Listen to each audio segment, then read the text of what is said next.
Let's see. Okay. Hey, Hey.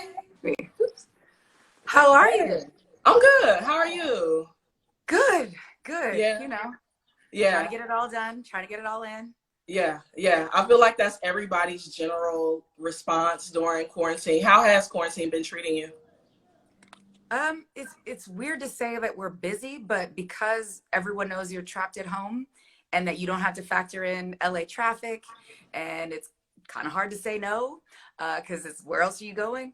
Um, it's a lot, you know. Yeah. Everyone wants a lot, and their expectations are very high, and so you're trying to deliver and stay productive and be present with your family and so it's been busy I hear that. busy and a challenge and very nerve-wracking Hmm. at the same time.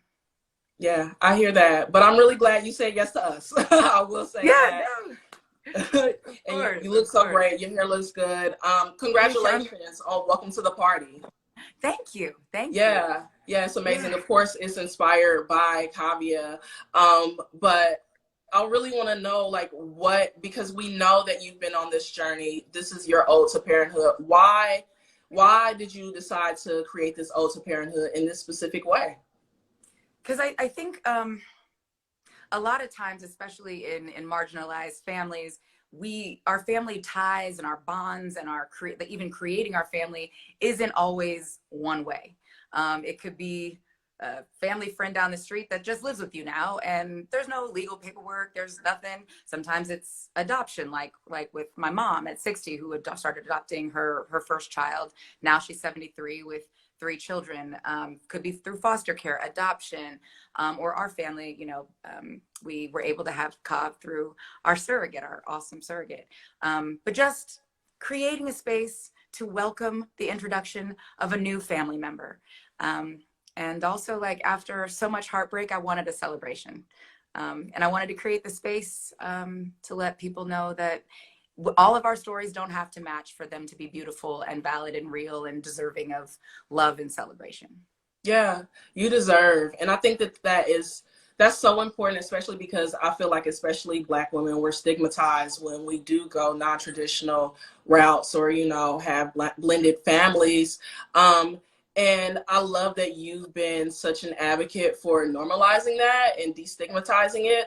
Um, on this Because journey, on this it's motherhood, normal, right? Like, it is. And I I don't know grew up why with it is. our family. We always, my cousins, neighbors, everyone, we were the house that people came to stay, and got enrolled in school, and you just became a part of the family. And later, when I moved, and we weren't, my family members weren't right down the street, trying to explain who the person that wasn't blood related to me was in our house and why I call them family. Now I'm kind of like, I don't need to explain anything to you. It just is. And celebrating the existence of all different kinds of families. And yeah, and sometimes it's just you need that space. I've been cussing a lot. I'm trying not to cuss. That you just need this space to exist and be okay with celebrating whatever it is that exists in your household. And it's Yeah, beautiful, you know? yeah. Through that celebration, what have you learned about family? That a lot of people were like, thank you. Um, it's hard sometimes to see yourself reflected in media or literature or TV shows or film. We tend to normalize one way of doing things, and anything that is outside of what society has told us is the right way, we either try to erase it or minimize it, and certainly we don't celebrate it. And so just the sheer number of people like, thank you for creating a book with a happy Black family, where you see hair texture and facial expressions, and you're like, oh shit, like, damn, okay, yes, we are there. We are woefully missing so many elements in media that are more representative of all different kinds of folks. and certainly all different kinds of families. So it's just been a tremendous outpouring of support and visibility, and just thanking us for, you know, creating something that allowed for more space for more people to be Yeah. visible. Yeah, the images are so rich. I love how black and beautiful it is. It's such an adorable book. Um, you That's recently Ashley said, Evans. yeah, She's a dope yeah, black illustrator. Yes. yeah. Shout out to her. You recently said in a Refinery 29 op-ed that you absolved yourself of mom guilt, which I love. I love that so much because I feel like there's just a lot of pressure, you know, to get it all right. Was absolving yourself of that something that came intuitively, or was that something that you had to work to unlearn? Like, what was that process? I think because I'm a OG vet, you know, of life. By the time, but I'm a rookie at being, you know, the mom to Kavia James. So I wasn't sure, you know, as a step parent, because just the nature of my life throughout most of their life has been working in a whole other state during the week, and then being home for 36 hours on the weekend. I didn't have space to feel guilty.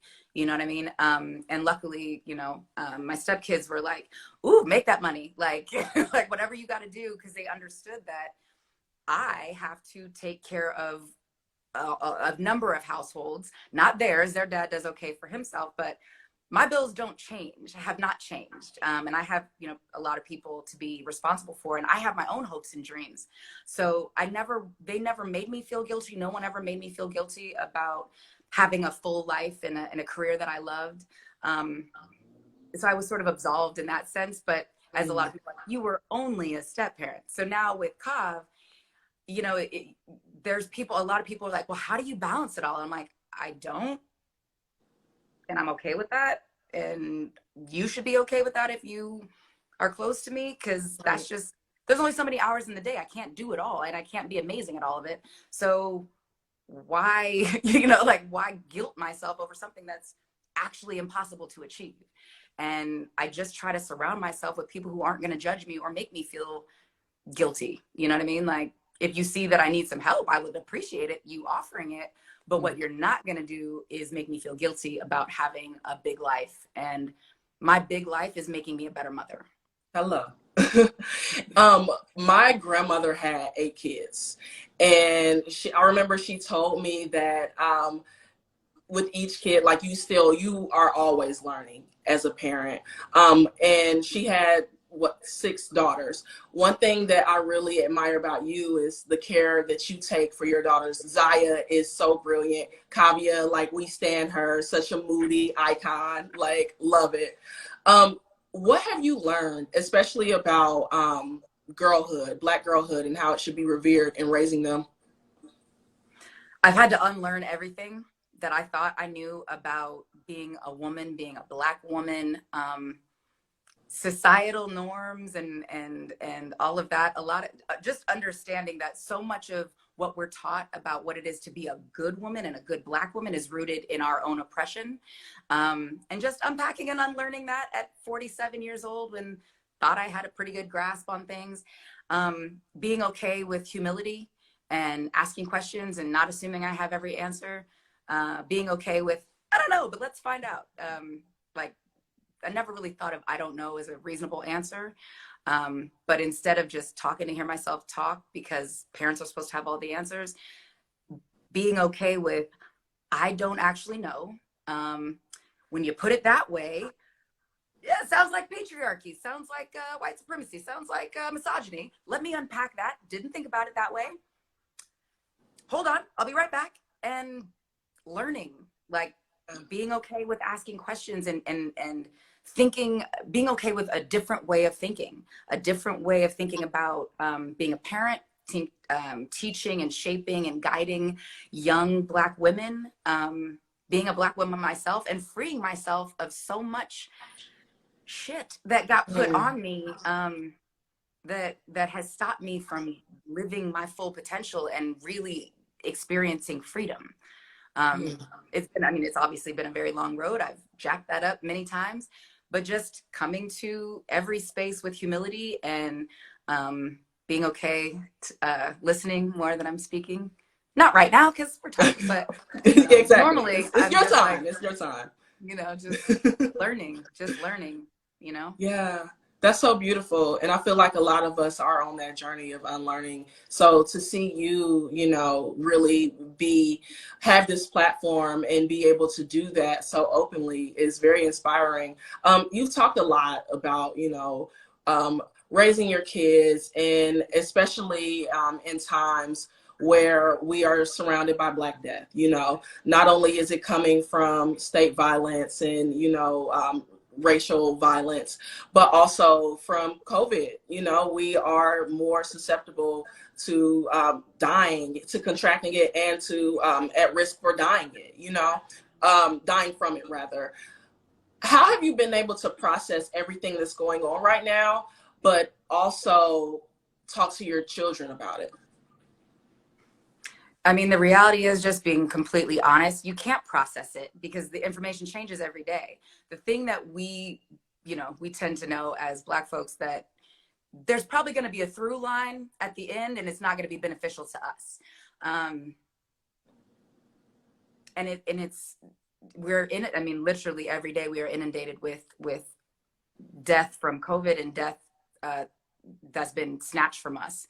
So yeah, I wish I had a better handle on it. It just all is traumatizing, and does not help my PTSD. And so much of how I deal with my PTSD and the anxiety is trying to control as much as I can. Mm-hmm. But I can't control COVID. I can't control, our teens are 18. They're adults. They're about to be done with high school, and I'm terrified. I'm just terrified. I haven't processed that. All I can do is talk to them, be as honest as I can, share the most updated information, but also teach them to question things. I've been having this conversation a lot lately about you have to do your own research for yourself. And just because someone says it doesn't make it true. And as much as I'd like to think that that we can, cover you at all times, you guys want your independence. You want to learn what life is like on your own. You have no idea. You have no idea. And me sending you information, they've seen the videos. It still doesn't sink in because, they're young and you think, but not me though. And it's not you until it is. Yeah. Right. That's just the reality. And so I honestly don't know, other than sharing the most updated information about all of it. Mm-hmm. And what the harder parts are, like, you can share the story about the people who threw a Rona party for the purpose of getting the Rona, and how that might be not so wise. That's pretty idiot proof, whatever. But when they see videos of young Black women, the heroes that the media are, EMT, hero, saving lives. She's asleep and murdered by the Louisville police. Yeah. And they're like, why?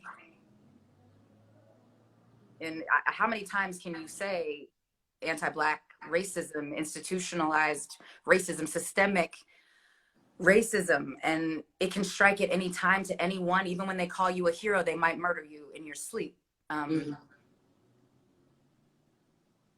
Yeah, and that's just every day. Yeah, every day. Yeah. I was about to record a video, and I'm reading the copy, and I was like, in the few days from the time they sent me this, there's more hashtags, so you have to update the murders. You have to update the victims. There's more hashtags in days.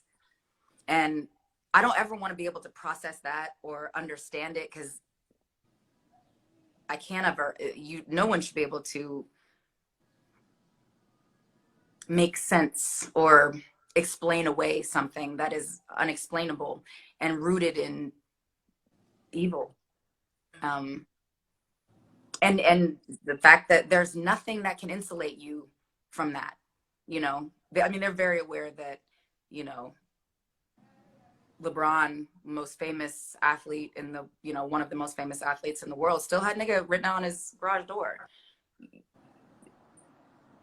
You know, Yeah. you can speak the Queen's English and you know, all the respectability politic bullshit, and guess what? You too. So what do you say? Don't exist? Well, we kind of shot past that, you know. I don't know. I honestly don't know. Yeah. I don't think any of us do. I truly don't think any of us do. You know, it's a lot to be in quarantine and have to process, and literally every day is something new. But I'm wondering how you're taking care of yourself. What's your self-care routine? You know, like, it's a work in product. It's a work in progress. yeah. Honestly, some days it's reading, just giving myself a few minutes extra in the bathroom. I'm gonna fully, you know, be transparent. I hide in the bathroom some days. I just do, and I hope my family understands. And Mama needs more than a minute, and I'm Yeah. in here crying, and I just need a minute to just read or play words with friends or take a bath or just sit outside by myself and think. And some days it's wine, and some days it's tequila, and Some etc. days it's both. So these, I don't know what the right answer is, because this shit has never happened. This is a global pandemic that no one's ever been. It's just no one's ever experienced it. So. Right. You know, I listen to Brené Brown. I listen to the apps. I, you know, try to unfollow people that give me anxiety on social media. You know, just Yeah. you know, I'm muddling my way through like Yeah. everybody else. Yeah. You can only do what you can do. You know, you can only do what you can do.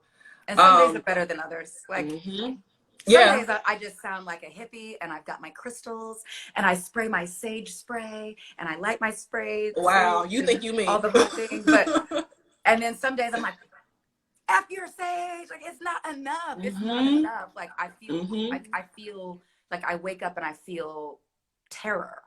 Yeah. You know what I mean? And this is I don't know how to get a handle on my PTSD. There's not enough Zoom therapy sessions that I could have to prepare me for this. I have those as well. I'm a big proponent of therapy. But yeah, however you get Yeah. through the day is perfect. Yeah, yeah, day by Today's a day, new day by day. day.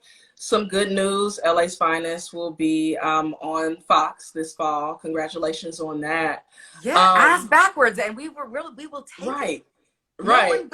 No one has ever done this route, like where we were an NBC pilot that got passed on by NBC. We launched Spectrum's streaming platform, and then we end up back on a different net. It's just never been done, and I'm just grateful. And everyone whose you know, jobs are on this show, we're just grateful, you know, to Yeah, have another opportunity to work yeah, and to be yeah, seen. And it's never been done, and we're like, yeah, we'll take it. We'll take yeah. it. Yeah, but I So know it happy. has to be a breath of fresh air, you know, especially because, you know, as you noted, I believe that was last week, Black Hollywood, they are suffering, you know, at a disproportionate rate than, you know, others, their white counterparts. And I love that you are not only in front of the camera, but you're also behind the camera, you know, with, I'll have another.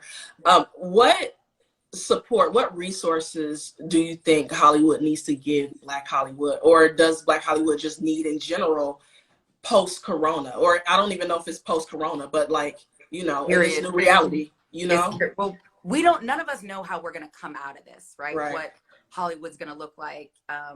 You know, you see people's deals being announced every day, but none of us have any clue about when they're going to open up Hollywood, what that looks like. Can you do that without a vaccine? Like, nobody knows. Like, you know, somebody asked me the other day about romantic scenes, and I was like, most scenes are still like this, but you're not making out with somebody. Like, all my scenes with Jessica are about this close.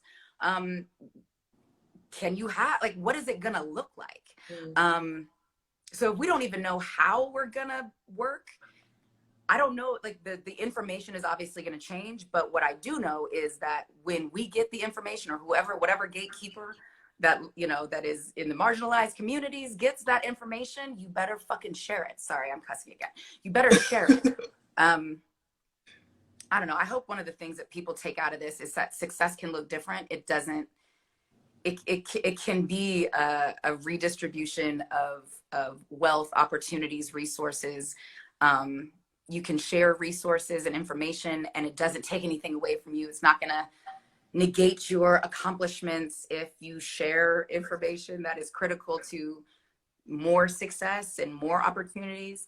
You know, one of the things that we've all been discussing in the last couple of days since the death of Andre Harrell is one of the things that made Andre so special. And if you guys have a chance to watch The Black Godfather about Clarence Avant, there's a whole section in there about Andre and Clarence.